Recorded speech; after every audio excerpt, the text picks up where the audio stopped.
Yun, what's up guys? Davies So ito lang Concrete sa inyo Primer ginagamit and kong Sealer. concrete primer and sealer ng Davies. Yan, water based na siya. Ibig sabihin ng water based, pag medyo nalalaputan ka sa pintura, pag nilagay mo siya dyan sa mismong lagayan nyo, pwede mo siya lagyan ng tubig. Yan. Yan guys, ito yung area na napinturahan ko. Pero bago ko pinturahan yan, kanina ganito yung itsura niya. Ayan, hati siya eh.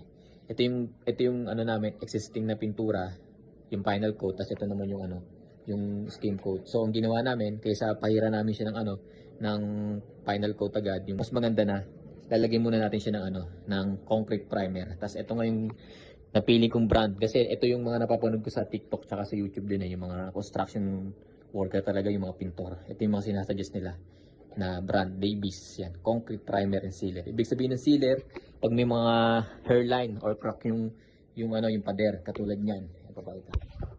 Yan. Kanina makikitang-kita yan eh. Pag pininto mo yung concrete primer and sealer ng Davies, natatakpan siya. Ayun guys. Ayun guys. Kaya guys, kung nagbabalak kayo magpintura ng bahay, tas o di kaya may pintura ng bahay nyo, kaysa patungan nyo agad yan ng final coat, pag primer muna kayo. Tas after ng primer, direct to top coat na agad kayo. Yung chosen color na napili nyo para sa bahay nyo. Ayun. Yun lang.